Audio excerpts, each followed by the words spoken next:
ನನ್ನ ಸ್ನೇಹಿತನೊಬ್ಬ ಕಾಂಗ್ರೆಸ್ ಕಾರ್ಯಕರ್ತ, ನಾನೊಬ್ಬ ಬಿಜೆಪಿ ಕಾರ್ಯಕರ್ತ. ನಾನಿವಾಗ ಏನ್ ಮಾಡ್ತೀನಿ, ಕಾಂಗ್ರೆಸ್ ಕಾರ್ಯಕರ್ತನಾಗಿರುವ ನನ್ನ ಸ್ನೇಹಿತನ ಬಳಿಗೆ ಹೋಗಿ ಆತನ ಮುಂದೆ ನಿಂತು ಜೈ ಬಿಜೆಪಿ ಜೈ ಬಿಜೆಪಿ ಜೈ ಬಿಜೆಪಿ ಅಂತ ಒಂದಷ್ಟು ಘೋಷಣೆಗಳನ್ನ ಕೂಗಿ ನರೇಂದ್ರ ಮೋದಿಯವರಿಗೆ ಜಯವಾಗಲಿ, ನರೇಂದ್ರ ಮೋದಿಯವರಿಗೆ ಜಯವಾಗಲಿ ಅಂತ ಒಂದಷ್ಟು ಜೈಕಾರಗಳನ್ನ ಹಾಕ್ಬಿಡ್ತೀನಿ. ಅದಕ್ಕೆ ಕಾಂಗ್ರೆಸ್ ಕಾರ್ಯಕರ್ತನಾಗಿರುವ ನನ್ನ ಸ್ನೇಹಿತ ಪೊಲೀಸ್ ಠಾಣೆಗೆ ಹೋಗಿ ನನ್ನ ವಿರುದ್ಧವಾಗಿ ಒಂದು ದೂರನ್ನ ದಾಖಲು ಮಾಡಬಹುದಾ?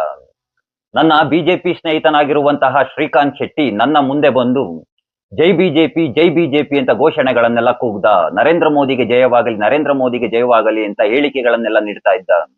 ಈ ಹೇಳಿಕೆಗಳಿಂದ, ಈ ಜೈಕಾರದಿಂದ ನನ್ನ ಮನಸ್ಸಿಗೆ ತುಂಬಾ ನೋವಾಗಿದೆ.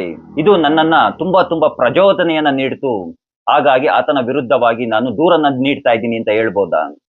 ನನಗೆ ಈ ರೀತಿಯಾದಂತಹ ಸಂಶಯ ಯಾಕೆ ಬಂತು ಅಂದ್ರೆ, ಇತ್ತೀಚೆಗೆ ಅಲ್ಲಿ ಯಾರೋ ಒಬ್ಬ ಭಾರತ್ ಮಾತಾ ಕಿ ಜೈ ಅಂತ ಘೋಷಣೆಯನ್ನ ಕೂಗುದಂತೆ. ಆತನ ವಿರುದ್ಧವಾಗಿ ಕೇಸ್ ಮಾಡಿ ಹೈಕೋರ್ಟ್ಗೆ ಹೋಗಿತ್ತು. ಹೈಕೋರ್ಟ್ ನಲ್ಲಿ ನ್ಯಾಯಾಧೀಶರು ಮಕ್ ಉಗಿದು ಕಳ್ಸಿದ್ರು. ಯಾವಂದ್ರೆ ಇಂಥವಕ್ಕೆಲ್ಲ ಕೇಸನ್ನ ತೆಗೆದುಕೊಳ್ತೀರಾ, ಯಾವಂದ್ರೆ ಅವನು ಅಂತ ಪ್ರಶ್ನೆಯನ್ನ ಸಹ ಮಾಡಿತ್ತು ಹೈಕೋರ್ಟ್. ಹಾಗಾಗಿ ಕೇಳ್ತಾ ಇದ್ದೀನಿ, ಈ ರೀತಿಯಾಗಿ ಜೈಕಾರಗಳನ್ನ ಹಾಕ್ಬೋದೋ ಇಲ್ವಾಪ ಅಂತ.